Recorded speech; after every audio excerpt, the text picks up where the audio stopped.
Jackson Jr. Show. The Jesse Jackson Jr. Show. The Jesse Jackson Jr. Show. The Jesse Jackson Jr. Show. Come on and talk with me. Come on and listen to me. Come on and talk with me. Come on and listen to me. KBLA, Talk 1580, download the app.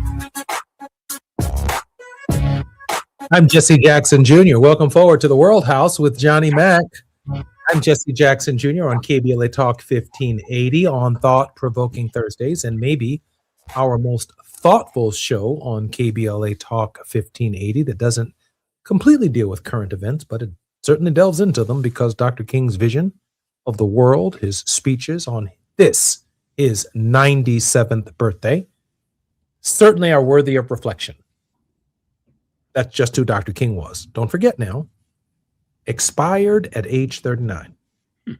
What Dr. King did in 39 miraculous years, some of us haven't done in 80 or 90. His impact on the world is resounding.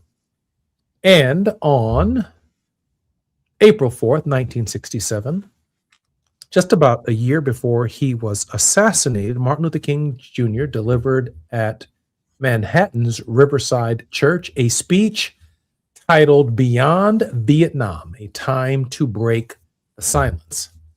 On Thought-Provoking Thursdays, our regular contributor is none other than Johnny Mack.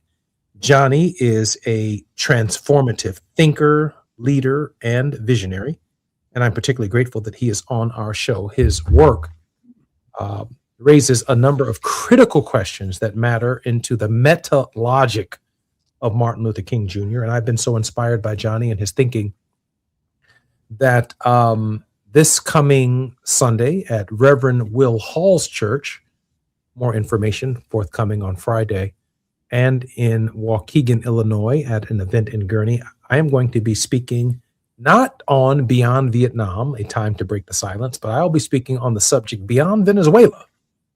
I've been holding this for a minute. I'm still working on my remarks.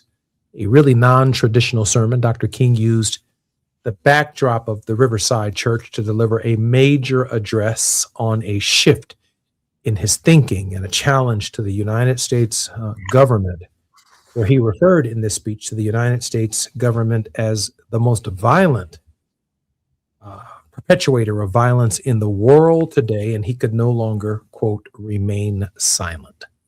And so I'm going to pick up on that subject this coming Sunday and this coming Monday in my remarks and reflection on the life of Martin Luther King Jr., but I'm profoundly inspired by the work of Johnny Mack, who has spent just a little bit more than a year on our program with us as this special contributor, because I simply don't know anyone who has given as much thought and reflection to Dr. King's legacy and work and his relationship with the King family that matters at this hour more than any other moment in my perspective, American history. Johnny, welcome forward to the Jesse Jackson Jr. Show. Jesse, thanks so much. I always enjoy our conversations. And on this day, on the day of Dr. King's birth, what could be more appropriate than to have the conversation that you've introduced, given what we are confronted with in today's world, not just in this nation, but globally. So thank you for, the opportunity to have the discussion. Johnny, we have about 4 minutes before we come forward. If you could lay the foundation for us, which is so much part of your seminal work. We are at 3:08. We are going to break at 3:11 Central, which is, I guess, 2:11 on the West Coast.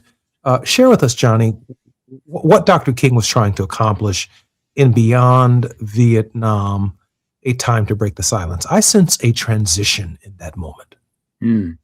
Yes, Jesse.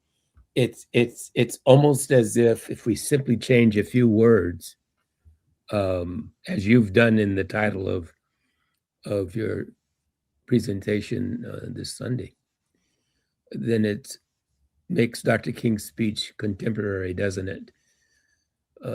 King was setting the context of the tenor of that time. And he was challenging us, all of us, Jesse, not just the American government, not just leaders of our great nation, not just the activist community, not just the business community. Jesse, King was addressing the entire nation, and I would argue now, contemporizing his eloquent statement, the entire world. Rearticulating, Jesse, that speech. Let me repeat this. Rearticulating that speech to our time today is no small notion, and I admire your thinking and desire to make it real in today's context. So it seems to me, as I rethink that speech, there are a dozen or so salient points in King's speech. Arguably, the most important speech he ever gave. There are others, of course. The I Have a Dream speech is important, but this speech really analyzes who we are and what we are and where we are in the world today, and so it is still relevant. And King begins in so many words with these 12 or so salient points, and not the least of which is he makes the statement, Jesse, a time comes when silence is betrayal. I'm Jesse Jackson Jr. Our very special guest in this hour is none other than Johnny Mack. I'm going to be taking notes from Johnny Mack for the next hour. I want to hear these 12 salient points. I've been praying for a miracle that Johnny Mack or somebody might help me pivot off of what Dr. King said in 1967. I'm Jesse Jackson Jr. More on the Jesse Jackson Jr. Show. This is The World House with Johnny Mack on KBLA Talk 1580. We are discussing beyond Vietnam and beyond Venezuela. It's afternoon drive time with Jesse Jackson Jr. Only on KBLA Talk 1580. I love a day on the water with friends, but my moderate to severe plaque psoriasis sometimes holds me back. Now I'm all in with clearer skin thanks to Skyrizi. Risankizumab Riza, a prescription-only 150 milligram injection for adults who are candidates for systemic or phototherapy. Teaching music is my passion, but my active psoriatic arthritis can limit me at times. Now I'm treating my joint symptoms with Skyrizi. With Skyrizi, most people with plaque psoriasis saw 90% clearer skin at 4 months. Or if you are an adult with active psoriatic arthritis, Skyrizi helps you move with less joint pain, stiffness, swelling, and fatigue. Don't use if allergic to Skyrizi. Serious allergic reactions, increased infections, or lower ability to fight them may occur. Before treatment, get checked for infections and tuberculosis. Tell your doctor about any flu-like symptoms or vaccines. There's nothing like clearer skin. There's nothing like better movement, and that means everything. Ask your doctor about Skyrizi. Visit Skyrizi.com or call 1-866-SKY-RIZI to learn more. KBLA Talk 1580. We've got a lot to talk about.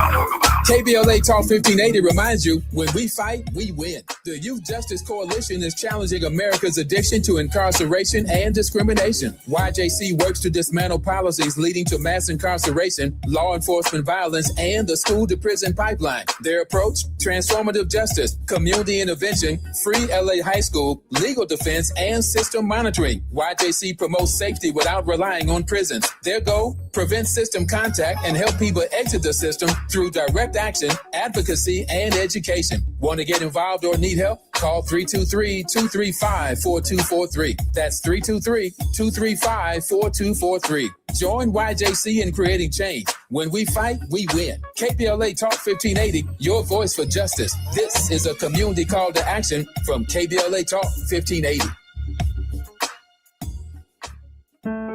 KBLA Talk 1580 is pleased to partner with the Empowerment Congress once again for their 34th annual summit. The summit's theme is From Vision to Action. a forum to unlock participatory democracy, and will feature a nonpartisan gubernatorial candidate forum focused on issues of importance to the African American community. The summit is the signature public policy-oriented observance of Dr. Martin Luther King Jr.'s legacy during the national 3-day holiday weekend that celebrates his life. This year's summit will be held on Saturday, January 17th, 2026 at the California Science Center in Exposition Park from 9 to 11 a.m. Admission is free, but registration is required at KBLA1580.com. All major announced candidates for California governor for the Democratic and Republican Party nominations have been invited to participate in the candidate forum, which will be moderated by Tavis Smiley. An all-star panel of journalists will pose questions to the candidates, and the forum will be broadcast live on KBLA Talk 1580. This is going to be a big year for local, state, and national politics. The political pulse of 2026 beats on KBLA Talk 1580.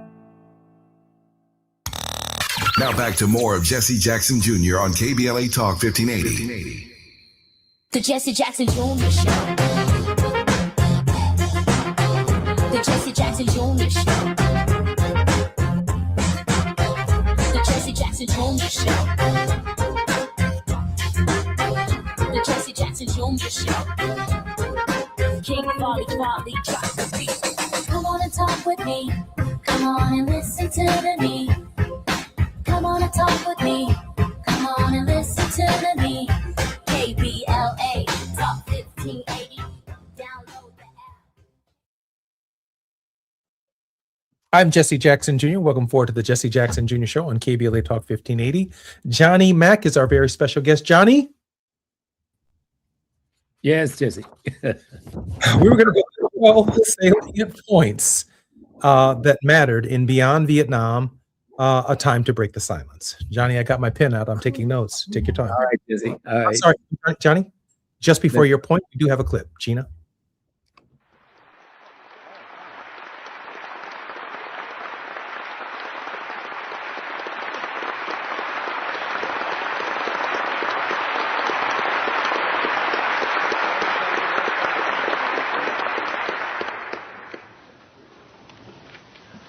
Mr. Chairman, ladies and gentlemen, I need not pause to say how very delighted I am to be here tonight, and how very delighted I am to see you expressing your concern about the issues that will be discussed tonight by turning out in such large numbers. I also want to say that I consider it a great honor to share this program with Dr. Bennett, Dr. Comminger, and Rabbi Heschel, some of the distinguished leaders and personalities of our nation. And of course, it's always good to come back to Riverside Church. Over the last 8 years, I have had the privilege of preaching. Clip in just a moment. Johnny, why don't we begin to the 12 points? And I will come back to this clip because Gina has found a profound moment in the speech. Johnny, why don't we look at these 12 salient points that Dr. King talked about in Beyond Vietnam, A Moment to Break Silence? Johnny, you have to unmute.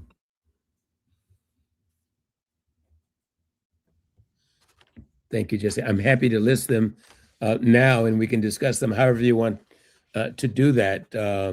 If you'd like for me to run through the list, I'm happy to do that. Does that work for you? Yes. Why don't we move forward? And if Gina, our producer, sends us a signal, we can easily interrupt at some point and then continue through the remainder of the show. Sounds Johnny? great. All right. So these are not the only the only issues, Jesse. There are 12 of the most salient, but he has so many. And as I mentioned, they began with King saying that there comes a time when silence is betrayal. And if that was true in 1967, when he delivered the speech, how much more is it true today? Another important statement, King talks about social change comes most meaningfully, Jesse, through non-violent action. So he's talking about this need for change.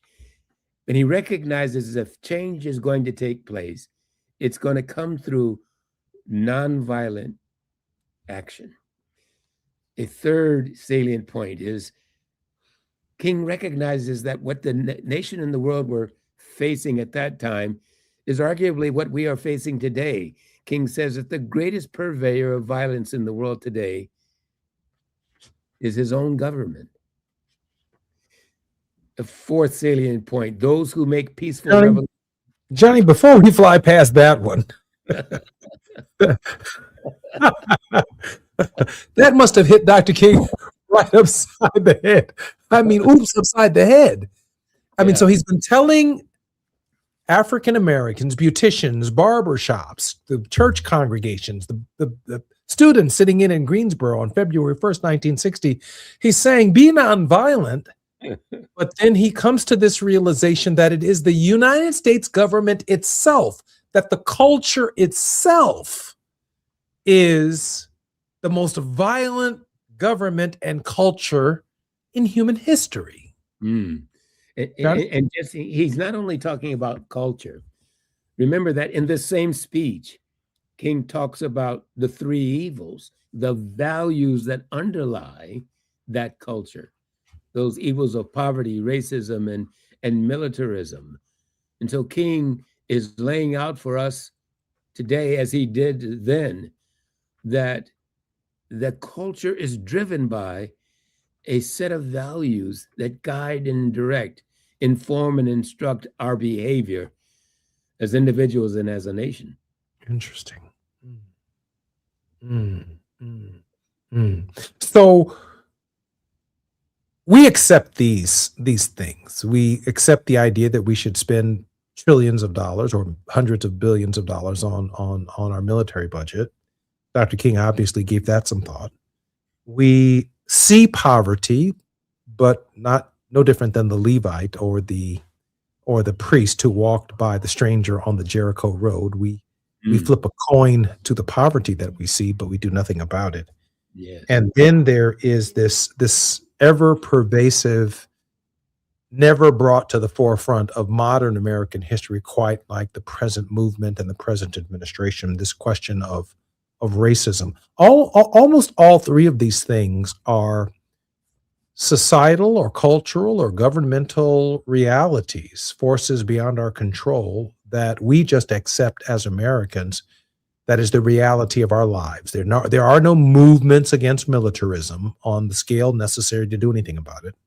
There are no movements in the United States against poverty on the scale. Don't get me wrong. People raise questions about it and raise concerns about it and fight about it. Reverend William Barber probably does it best, more than most. And then there are these questions of militarism, but everybody is scared as hell and they're fearful. So the other is worth spending at this hour $1 trillion a year to stop. This is what it means to be an American, to have these three things. But Dr. King, John, you're suggesting goes right to the heart of it, like you. Well, absolutely. And Jesse, you mentioned or raised the question, the issue of whether or not these elements, as you say, are beyond our control, what we're confronting. But King is arguing they are not beyond our control. Indeed, King says we can control them. We, the citizens of the world, we determine what type of world we want. But to your point earlier, what are the values that we adopt? What are the values that we embrace? And what are the values that we hold our elected leaders, for example, accountable to? That's King's argument. And so the first point that I raised, when King says silence is betrayal, he's speaking to all of us. If we don't speak up, if we don't speak out, then we ourselves are to blame. Recall, I'll keep going, Jesse, you stop me whenever you're ready, but recall that in his last book, when Where Do We Go From Here, he starts that book by talking about sleeping through a great revolution. And And in this speech, a year before that final book, King says this as one of the 12 points that we want to focus on, that our nation is on the wrong side of a world revolution. So it is as dangerous to sleep through a revolution as it is to be on the wrong side of a revolution. And we are indeed in the middle of a great world revolution. So it's really interesting that Johnny brings this up because when you think about the story of Rip Van Winkle, to which Dr. King opined, he shared with me some elements of the story that I missed when I read it as a youngster. And that was that when Rip Van Winkle went up the hill and fell asleep, he slept for 20 years. The time positions him asleep during the American Revolution. And when he wakes up, or when he goes up the hill, there is a picture of King George III hanging over the tavern. But when he comes down the hill, there's a picture of George Washington where King George III used to be.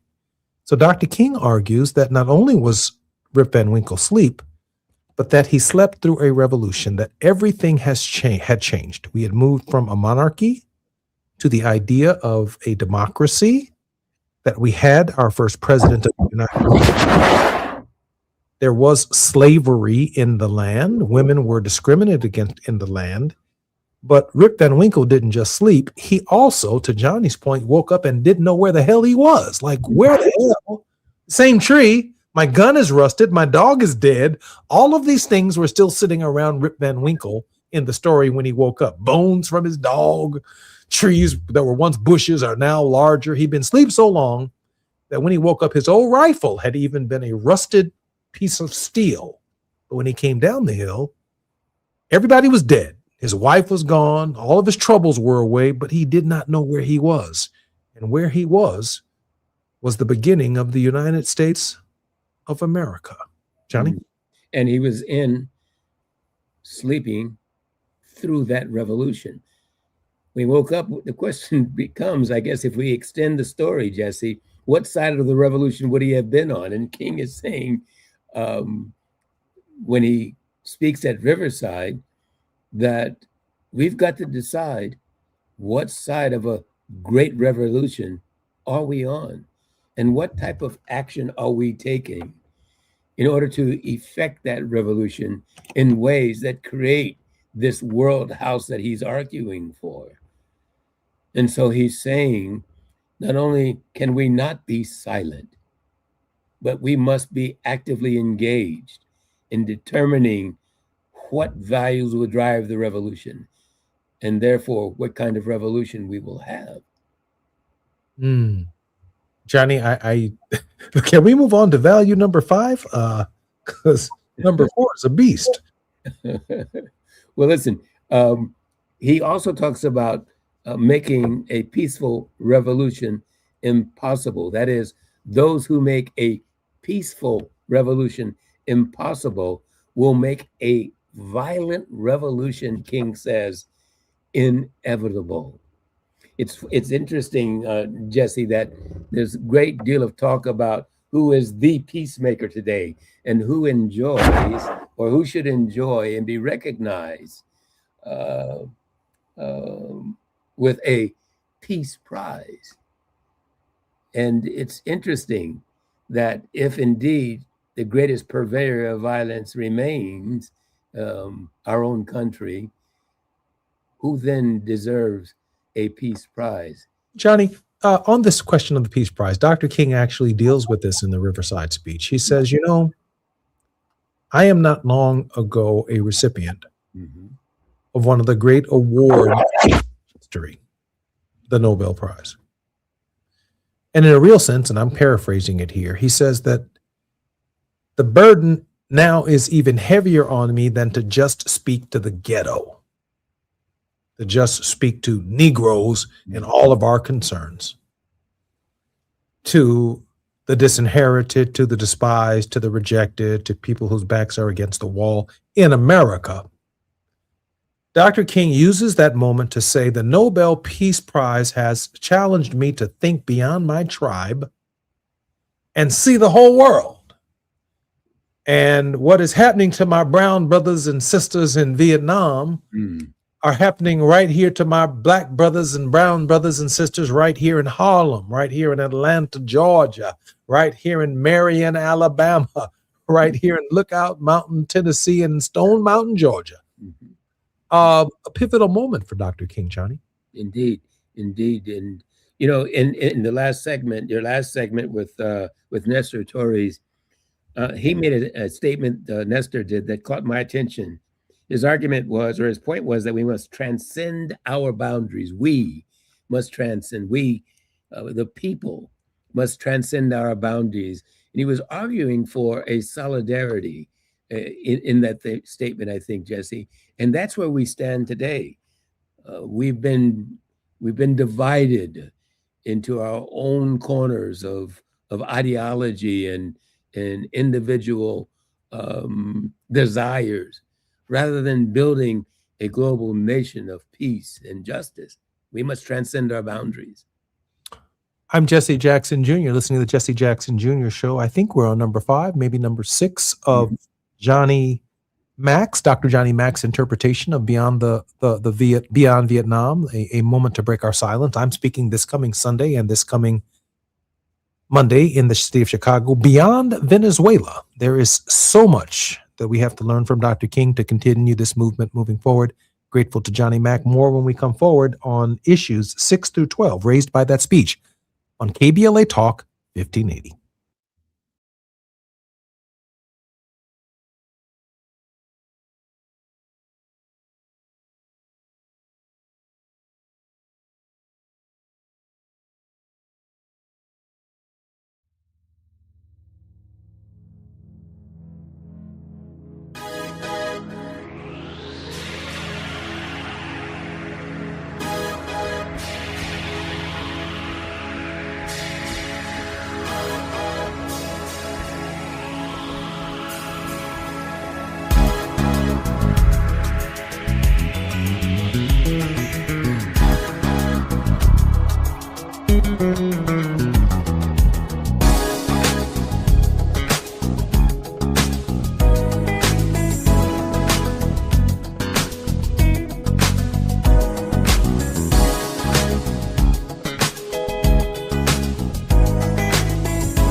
KBLA.com to learn more. Sponsored by Pfizer. KBLA Talk 1580. I'm Dominique DePrima from the show First Things First, weekday mornings from 6 to 9. Join me tomorrow with reparations activist Arthur Watkins of Freedmen Nation, plus discodelic soul band Say She live in the studio. And of course, we'll have headlines, hot topics, and your phone calls. It's only on KBLA Talk 1580. KBLA Talk 1580. We've got a lot to talk about.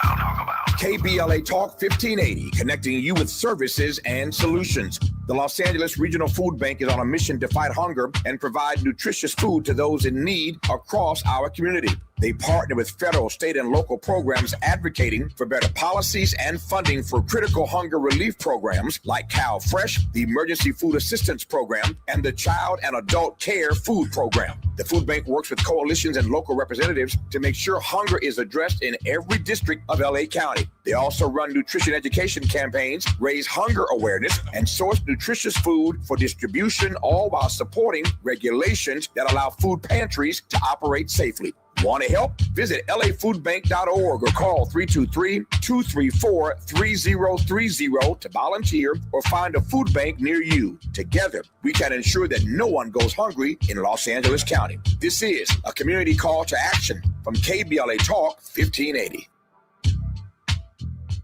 Hey there, Los Angeles. This is James Lucky Jr., publisher and editor of Los Angeles News Observer. Are you hungry for news that matters to you in the African-American communities of Los Angeles? Well, buckle up, because we got the scoop you've been craving. Stay in the know and never miss a beat with our free weekly publications conveniently available near you. Or hop on the digital wave and become an exclusive subscriber at OGNSC.com. Don't forget to join the party on Instagram and Twitter at OGNSCINC for behind-the-scenes access and sizzling updates. No more FOMO. Let's stay informed, connected, and empowered together.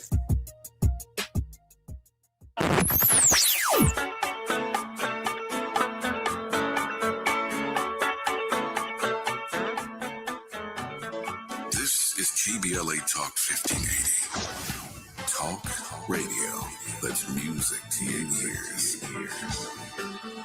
We're unapologetically progressive. KBLA Talk 1580. You're listening to Jesse Jackson Jr. on KBLA Talk 1580. The Jesse Jackson Jr. Show. The Jesse Jackson Jr. Show. The Jesse Jackson Jr. Show. I'm Jesse Jackson Jr. Welcome forward to the Jesse Jackson Jr. Show. This is Thought-Provoking Thursdays, the World House with Johnny Mack. Looking at Dr. King's speech from April 4th, 1967, delivered at the Riverside Church Beyond Vietnam. I'm speaking this coming Sunday at Reverend Will Hall's Church and in Waukegan, Illinois. And I'm taking a similar theme, really picking up on where Dr. King left off, Beyond Venezuela. Johnny has begun an interpretation of 12 salient points, and of course there are many, that he thinks are particularly important to the transition and the transformation that Dr. King was undergoing at the hour that he delivered this speech. Johnny, just before we get to point number, I think, 6 through 12, and of course we have to the top of the hour, our producer has a clip that she would like to play now. I found myself in full accord when I read its opening lines. A time comes when silence is betrayal. That time has come for us in relation to Vietnam. The truth of these words is beyond doubt, but the mission to which they call us is a most difficult one. Even when pressed by the demands of inner truth, men do not easily assume the task of opposing their government's policy, especially in time of war. Nor does the human spirit move without great difficulty against all the apathy of conformist thought within one's own bosom and in the surrounding world. Moreover, when the issues at hand seem as perplexing as they often do, in the case of this dreadful conflict, We are always on the verge of being mesmerized by uncertainty, but we must move on. Some of us who have already begun to break the silence of the night have found that the calling to speak is often a vocation of agony, but we must speak. We must speak with all the humility that is appropriate to our limited vision, but we must speak. And we must rejoice as well, for surely this is the first time in our nation's history that a significant number of its religious leaders have chosen to move beyond the prophesying of smooth patriotism to the high grounds of a firm dissent based upon the mandates of conscience and the reading of history. Perhaps a new spirit is rising among us. If it is, let us trace its movements and pray that our own inner being may be sensitive to its guidance. For we are deeply in need of a new way beyond the darkness that seems so close around us. Over the past 2 years, as I have moved to break the betrayal of my own silences and to speak from the burnings of my own heart, as I have called for radical departures from the destruction of Vietnam, many persons have questioned me about the wisdom of my path. At the heart of their concerns, this query has often loomed large and loud. Why are you speaking about the war, Dr. King? Why are you joining the voices of dissent? Peace and civil rights don't mix, they say. Aren't you hurting the cause of your people, they ask. And when I hear them, though I often understand the source of their concern, I am nevertheless greatly saddened. For such questions mean that the inquirers have not really known me, my commitment or my calling. Indeed, their questions suggest We must speak. In Spanish, tenemos que hablar. We must speak. When our brown brothers and sisters are hoarded together and flown to foreign countries all over the world, as they seek the right to life, liberty, and the pursuit of happiness, we must speak. When 44 million Americans have an Affordable Care Act, the fact that they even need an Affordable Care Act in the first case, tenemos que hablar. We must speak. Tenemos que hablar. We must speak. When we think about 42 million Americans who work hard every day, and at the end of a hard day and a hard day's work, they need a supplemental nutrition and assistance program. Tenemos que hablar. We must speak. Johnny, you have 6 more points for us on Beyond Vietnam. Dr. King was working his way through. Johnny Mack is our very special guest on the World House on his own program right here on KBLA Talk 1580. Johnny? Well, Jesse, yeah, we must speak. And what are the things that we must speak on? Thinking about these next 6, King argues that we must rapidly begin to shift from a thing-oriented society to a person-oriented society. He goes on to say in this important speech that our greatest defense against communism, stay with us on this one, our greatest defense against communism is to take offensive action in behalf of justice.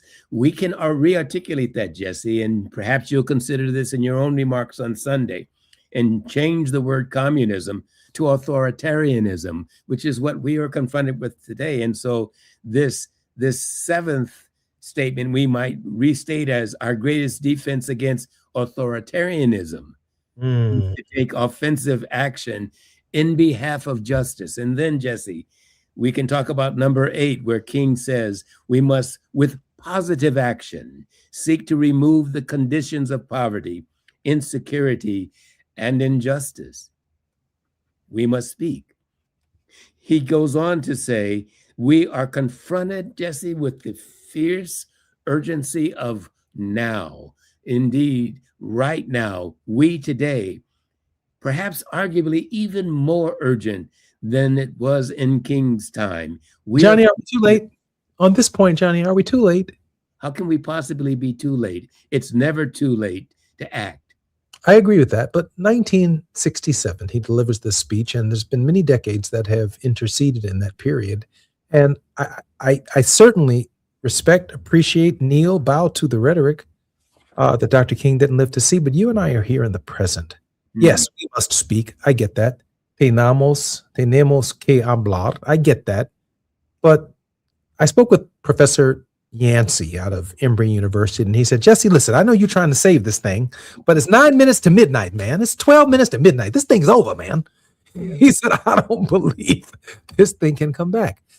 I guess I know we have a few more points to go through, but I do want to raise the question, and I know we have this little less than a minute, but we have 9 minutes when we come forward. Johnny, is it too late? Well, it is certainly late. It can't be too late, Jesse, because that actually takes us to the next point, I think, in King's speech, where he says, we still have a choice today, even though it is late, Jesse. Is it too late? King says, no, we still have a choice today. He then says, it's either nonviolent coexistence or violent co-annihilation. We only have two choices. And so we must act. We must speak. But not only speak, we must act. And so, no, it's not too late. But Dr. King just keeps slapping me in my head. I'm Jesse Jackson Jr. I mean, I'm trying to find my way out of his pervasive logic. But Johnny, Dr. King creates a problem for even a complex mind. I'm Jesse Jackson Jr. More with Johnny Mack when we come forward on KBLA Talk 1580. We're breaking it down for you today. While you're stuck in traffic, we can at least bring you up to speed on the news of the day. You're listening to Jesse Jackson Jr. only on KBLA Talk 1580.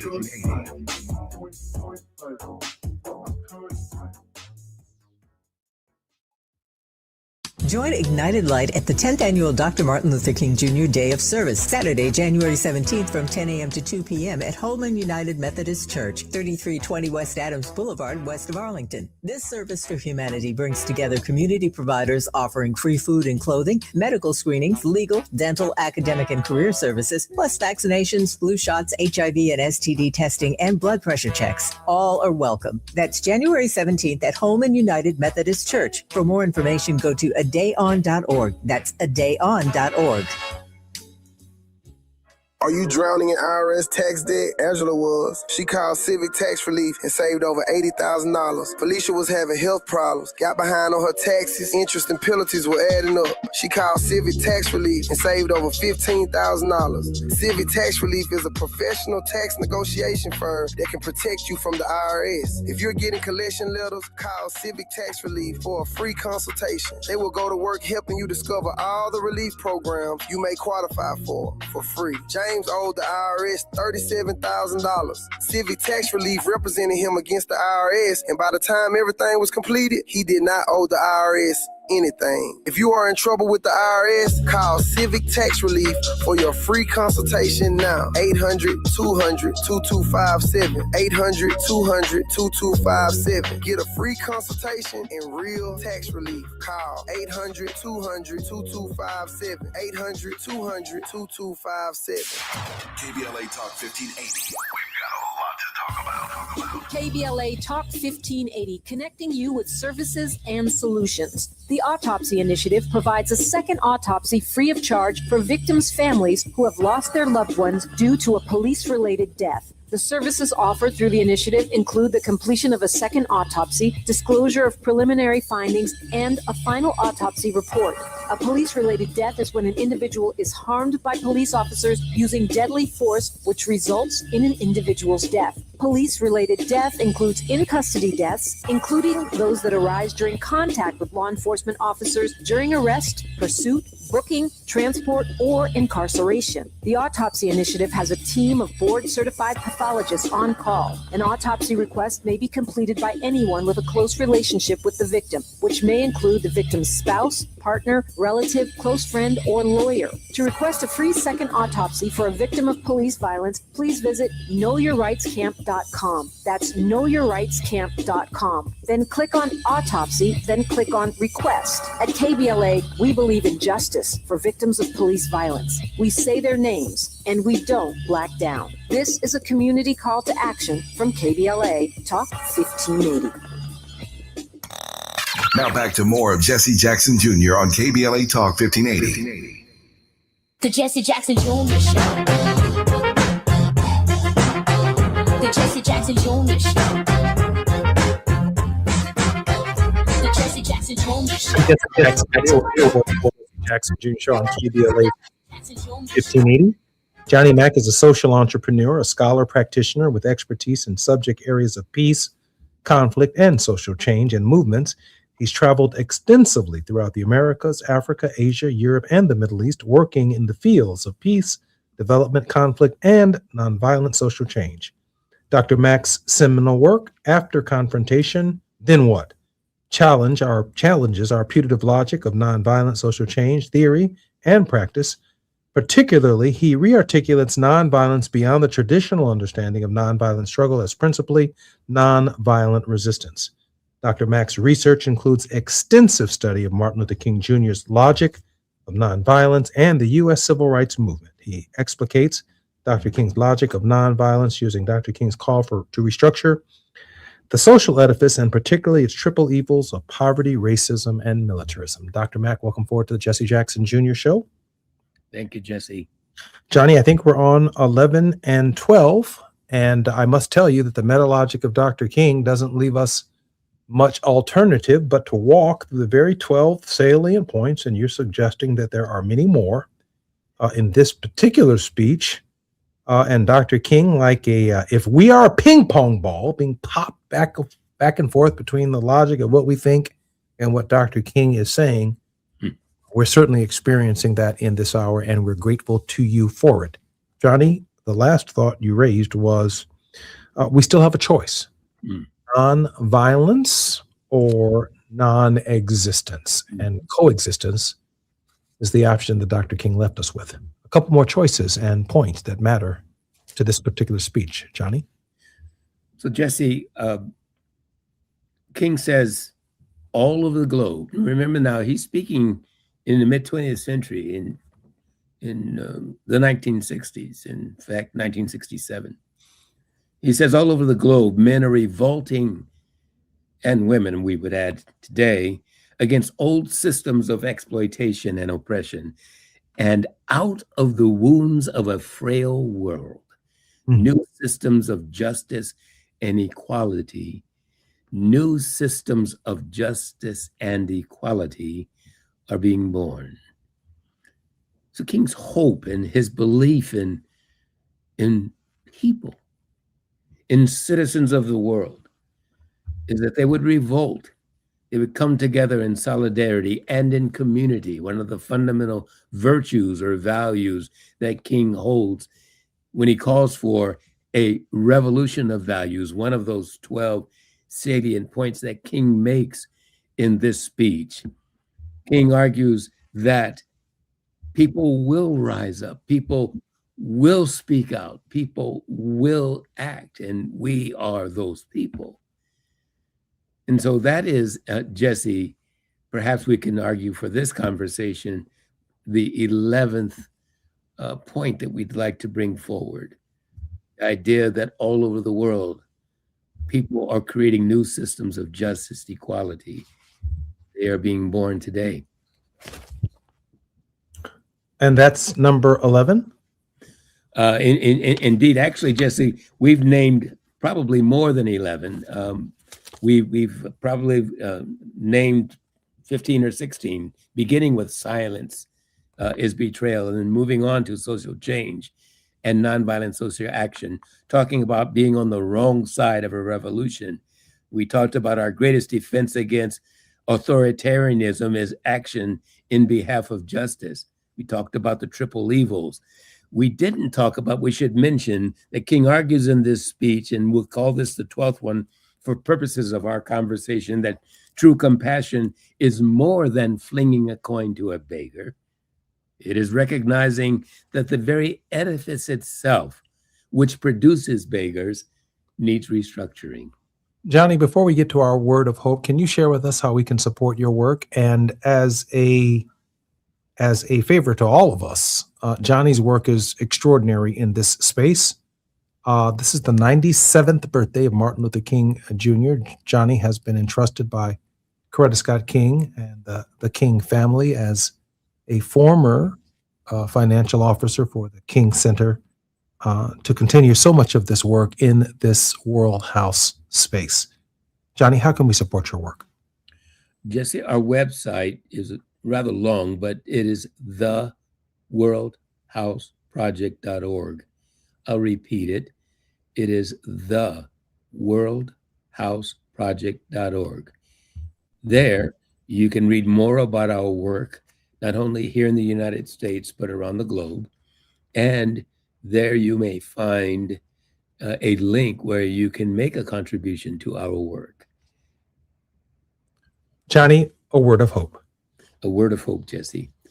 You know, Jesse, this speech is so important. And in King's last year, the last year of his life, he delivers such profound speeches and thoughts and interviews. Just 14 days after the April 4 speech at Riverside Church on the far eastern side of our country, King travels to the far western side of our country, and he delivers his speech in Palo Alto, California, at Stanford University. It's clear that this idea of silence being betrayal is on King's mind, at least for that 2-week period. In talking about a message of hope, if I can just read a small statement from King's speech there at Stanford University, where he says, "We will have to repent in this generation, not merely for the vitriolic words of the bad people and the violent actions of the bad people."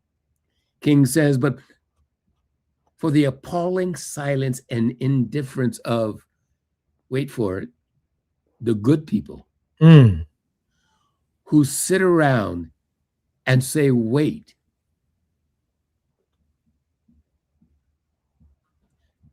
Somewhere, King says, we must come to see that social progress never rolls in on the wheels of inevitability. It comes through the tireless efforts and the persistent work of dedicated individuals. And finally, Jesse, King says, without this hard work, time itself becomes an ally of the primitive forces of social stagnation. Johnny, hold on a second. Wait a minute. Social progress is not inevitable. All these social justice warriors out here, there's nothing inevitable about social progress. That's right. And then that second point, though, Johnny, that Dr. King says right there that you read. Can you read that one more time, please? It comes through the tireless efforts and persistent work of dedicated individuals. And then he says, Jesse, if I may quickly, and so we must help time. And we must realize that time is always right to do right. We must help time. But Johnny, time is neutral and by itself does not change things. What you're suggesting is we have to have our foot in the behind of our activities and force time to deal with the present. Those aren't quite King's words, but I think essentially, Jesse, I'm not sure you and I are quite as eloquent as King was, but I think we got the point. I'm just trying to keep it real. We have to put our foots in time. And we have to make time, because King says time is always right to do right. I'm Jesse Jackson Jr. Our very special guest has been none other than the great Dr. Johnny Mack. Every Thursdays in our second hour on The World House with Johnny Mack, we are so blessed to have an extraordinary deep thinker who contributes to this program in ways that we cannot completely fathom. I'm so grateful. On the 97th birthday of Martin Luther King Jr., we were able to take a deep dive, as we do every Thursday, into the metalogic of Martin Luther King Jr. I'm Jesse Jackson Jr. More on KBLA Talk 1580 when we come forward. Look forward to seeing you guys tomorrow on Fat Meat Fridays. Until then.